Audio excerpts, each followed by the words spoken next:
In the name of God, the most merciful and kind, trust you're having an absolutely wonderful day.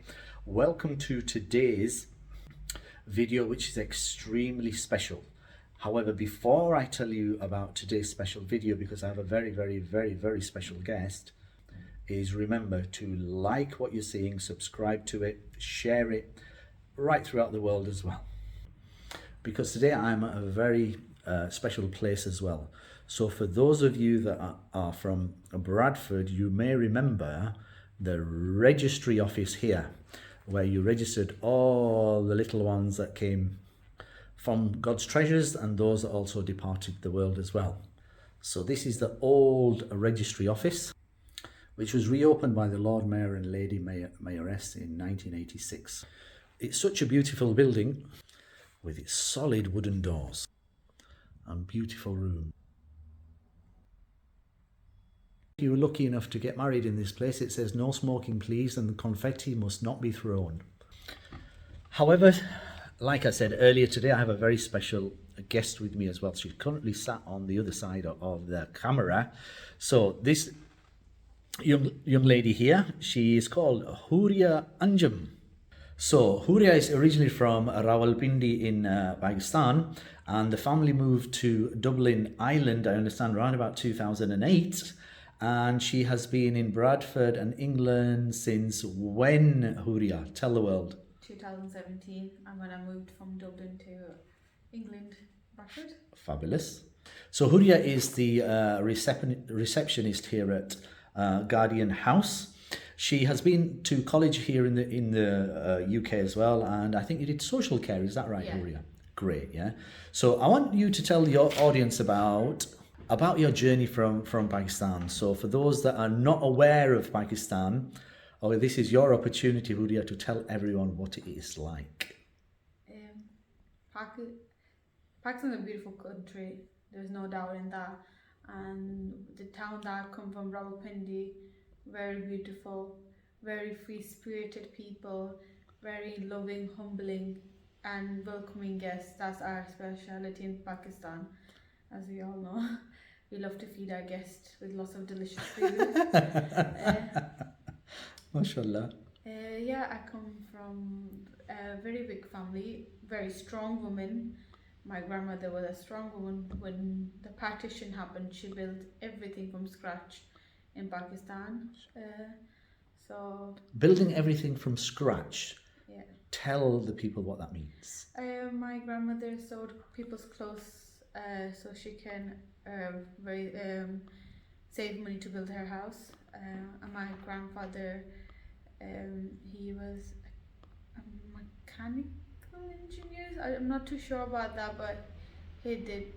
He used to fix planes. If I'm wrong, I'm sorry, but I believe he was that. And they both earned money to build a house. My grandmother, she was a very strong, confident woman, and I want to be like her. MashaAllah. Okay, Huria, so you're telling us about your grandma and granddad, mashallah, right? Such hard-working people with great working values. What would you say to the people of today, especially in the UK, where things are so much more easier for us, even buying the house? It's hard at the same time. It's like lots of now, in the older days, like more labor. Now it's more of our brains working to produce something. So I would say take a breath before you do anything. People in my generation, we like to rush, and rushing can lead into serious trouble at times. So take a minute or take 2 seconds to just even when you start any work, because fresh mind gives you fresh ideas and it will help you in the long run. Great, Jazakallah. So Huria, just taking you back to those values in like education, what would you say is the difference between school in Pakistan in comparison to England? You don't get hit. That's one of the big things. A good whack in Pakistan, yes? Yeah, God. I don't know. Oh, it's not God. a kid. Oh God. The major difference was, what I found was like, we used to call our teachers sir, madam. Here is first name preference, and it was a bit odd to me because we were used to calling them sir because we thought we were giving them respect, and by calling them by their names, it means we don't give them respect. So more respect in Pakistan for the elders? Would you say it like that? And each individual. Sure. But yeah, I think respect was more what you call what's that word? You do it when you are obligated to do it. Okay. It was like sometimes it might be forced. Okay. It might be not genuine, but a lot of time it was genuine, but sometimes it can be not genuine. Respect. Told we need to address teachers sir, by sir or madam. So Huria, in terms of if we didn't respect our teachers in Pakistan and our parents found out, what would happen? You will get a nice slap on your face. My like generally it was not an issue with me, but with a few of our friends, if they did not, they would get a whack. We used to have this like a stick. It was like broken off a chair. It would have. Goodness! Oh wow! It had nails, and I can't remember. And if you don't respect, you would have kind of whacked on the back of your hand by that. And oh that my hurts. goodness! Oh my goodness! And if you had that whack, would your respect change? Would you be different? You would. You would change your mood instantly. If you're crying, you would stop crying. If you're laughing, you would started crying. Oh my god! Oh goodness! And you know, in the UK we say we haven't got Wi-Fi, we haven't got 3G, and we haven't got 4G, and we haven't got 5G. Would you say with a whack in Pakistan you would find your brain's network immediately? Yeah, completely in a second. It would be faster than 5G. Yeah, the Wi-Fi would be back to normal again, right? Yeah, back to normal. Okay. So just taking a step forward, Huria, tell me your experience, okay, particularly as a young Muslim lady as well, looking for work. Tell us of your journey. Alhamdulillah, my journey to find work was a bit easy.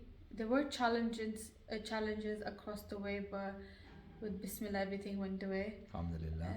So I started working in Leeds. So Leeds, there were a lot of racial factors where I worked because I worked with the older generation, and they did not understand why we wear hijab, why we dress certain way, what Ramadan is, because they were still their thinking was quite old.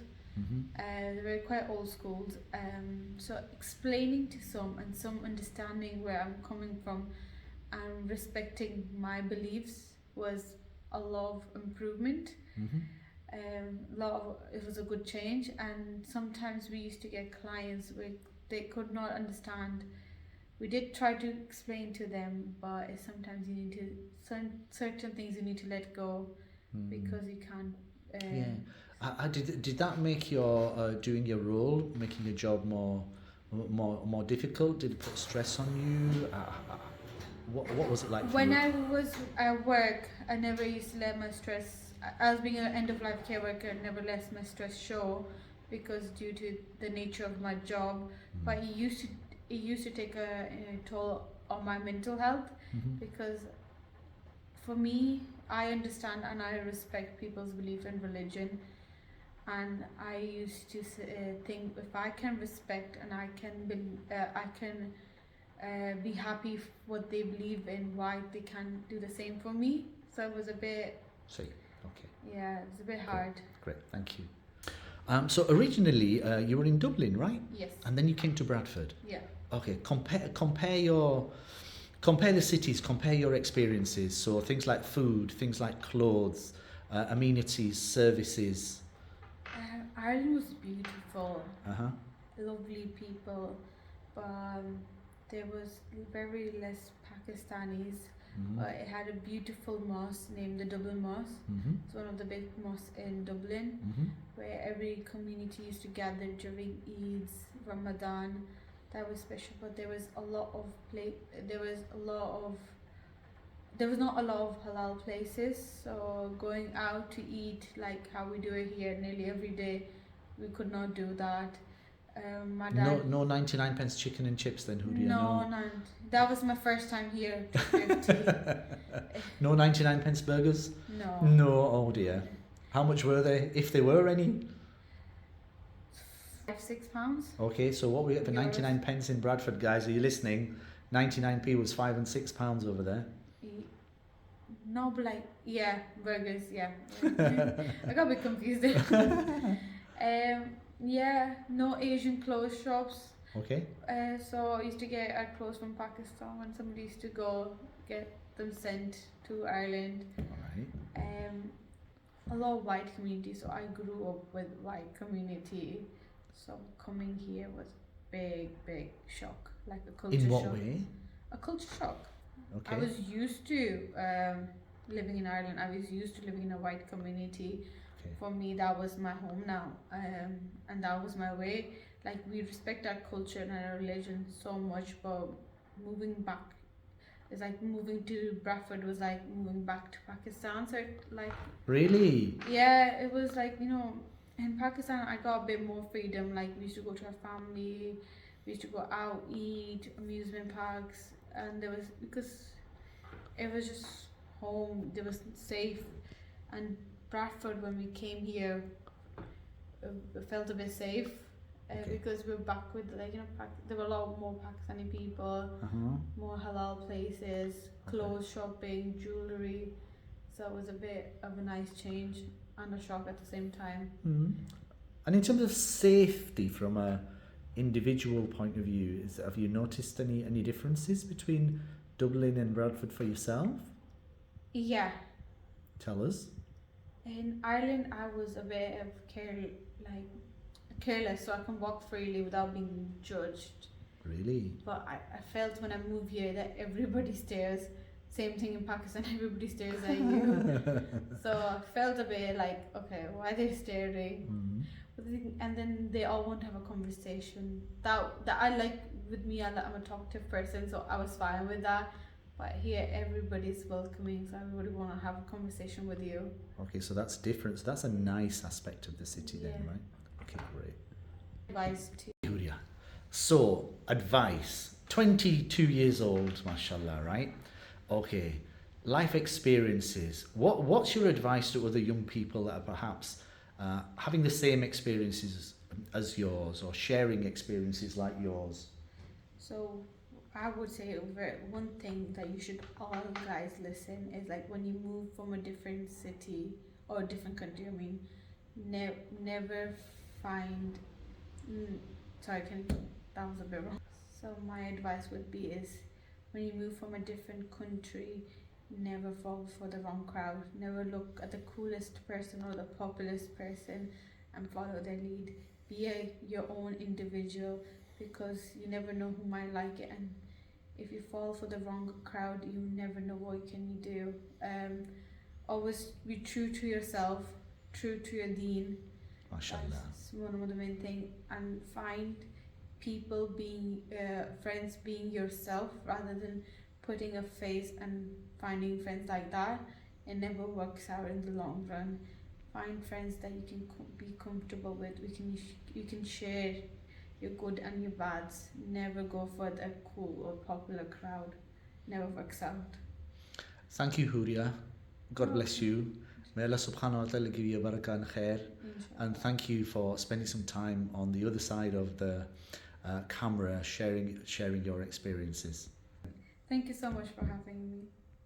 So, ladies and gents, look, that's the wonderful Huria Anjum. She's here at Guardian House, and she looks after all the needs of all of the staff and the people that come here as well. So I hope you like what you're seeing. I hope you enjoy what you heard. So please like the video, please share it, and please subscribe as well, and have a listen to my young friends who are coming next. Have a wonderful, blessed day. Okay, guys, number 1, share, number 2, like, number 3, subscribe, number 4, comment, and number 5, Assalamu Assalamu alaikum.